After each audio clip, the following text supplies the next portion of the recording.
Écrivez avec le cœur. Alors, que signifie écrire avec le cœur? Eh bien, cela veut dire écrire sans le filtre de la raison. Je m'explique. Tout d'abord, pourquoi écrire sans le filtre de la raison? Eh bien, parce que dans un premier temps, dans une première étape de l'écriture, la raison risque d'être un véritable poison pour vous. Par exemple, si vous avez commencé à écrire, je suis presque sûr que vous vous êtes posé l'une de ces questions. Est-ce que je ne détaille pas trop telle ou telle scène? Est-ce que je détaille suffisamment? Si j'écris, comment vont réagir mes futurs lecteurs? Comment va réagir mon entourage? Que vont-ils penser de moi? Est-ce que j'écris suffisamment bien? Est-ce que je ne laisse pas trop de fautes? Est-ce que je dois mentionner cet événement ou pas? Est-ce que finalement je ne suis pas en train d'écrire pour rien?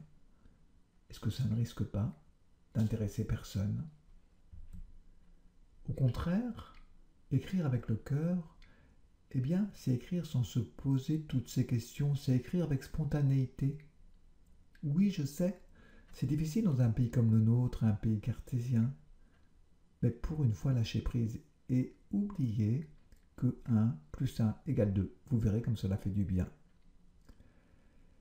Écrire avec le cœur, cela veut dire aller au plus profond de soi, chercher l'inspiration. Et lors de cette étape, il n'est pas encore temps de vous préoccuper de l'orthographe. Vous oubliez également le style, vous oubliez la construction des phrases, vous oubliez même le lecteur. Vous avancez dans l'écriture sans jamais vous retourner, c'est une expression que j'aime beaucoup. Ainsi, sans le filtre de la raison, eh bien, vous allez puiser au fond de vous ce qui est parfois profondément enfoui et qui pourtant est infiniment précieux. Je parle de votre créativité. Ensuite, alors maintenant, dans une seconde étape, vous allez faire tout le contraire. Une fois que vous aurez écrit le premier jet, sans vous censurer, on est d'accord? Eh bien, il est temps maintenant de faire appel à Descartes, et oui, et à la raison. Et je vous conseille d'être sans pitié pour vous, de passer votre texte au peigne fin, car l'heure est enfin venue de vous soucier du lecteur.